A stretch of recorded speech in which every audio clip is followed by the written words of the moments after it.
Thank you, Mr. Speaker. Merci, Monsieur le Président.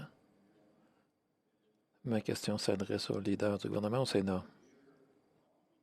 Pendant la fin de semaine, le gouvernement Trudeau a offert à l'Ontario plus de travailleurs de santé et de tests rapides, alors que la province fait face à une troisième vague dévastatrice de COVID, mais n'a rien dit à propos d'offrir à l'Ontario, dont elle a désespérément besoin, plus de vaccins. Il est clair que c'est la troisième vague de Justin Trudeau. Le premier ministre et son gouvernement n'ont pas obtenu assez de vaccins pour les Canadiens, et cette troisième vague de Trudeau en est le résultat. Plus de confinement, plus de malades et plus de vies perdues. Le Canada recevra environ 1 million de doses de Pfizer cette semaine, c'est tout. Où sont les vaccins dont l'Ontario et tous les Canadiens ont besoin maintenant? Pas le mois prochain, pas dans 2 ou 3 mois, mais immédiatement. Senator Gold.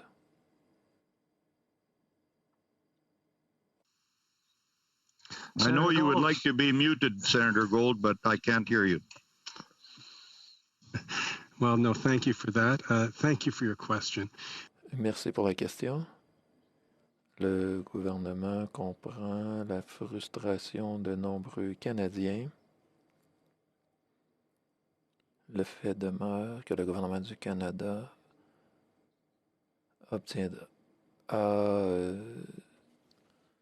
s'est assuré d'obtenir le plus de vaccins par habitant que n'importe quel autre pays. Le Canada est deuxième dans les pays du G20 concernant le nombre de doses de vaccins administrées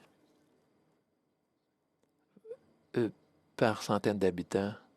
Le Canada y est arrivé grâce à la collaboration des gouvernements provinciaux et territoriaux qui ont la responsabilité constitutionnelle de la distribution des vaccins. Only the liberal. Il n'y a que les libéraux pour voir un bon côté à ce qui se passe. Les provinces dépendent totalement des vaccins. C'était votre travail, le travail de votre gouvernement, et vous n'étiez pas à la hauteur. Depuis hier, chaque Américain de plus de 16 ans peut se faire vacciner aux États-Unis. Ce n'est pas le cas au Canada. En fait, lorsqu'on se compare aux États-Unis, on n'a plus de cas de COVID-19 par habitant que les États-Unis. Ça fait des mois que le gouvernement Trudeau échoue et maintenant vous essayez de blâmer les provinces. C'est honteux. Il n'y aura pas de doses de Johnson & Johnson, Moderna ou autre cette semaine.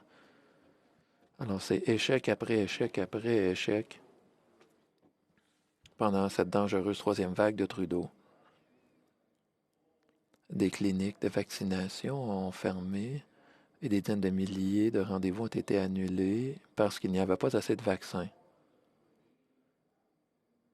Combien devront en durer encore les Canadiens? Merci pour votre question.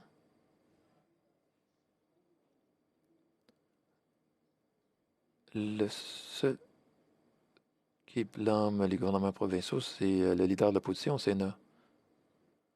Ce que j'ai dit était clair, le gouvernement fédéral voit que en collaboration avec les provinces, voit qu'elles font tout ce qu'elles peuvent pour vacciner autant de Canadiens que possible, aussi rapidement que possible. Le gouvernement a livré plus de 10 millions de vaccins aux provinces et territoires et d'autres millions s'en viennent et a offert des millions de provinces aux provinces et territoires pour renforcer les systèmes de distribution des vaccins. Les Canadiens sont vaccinés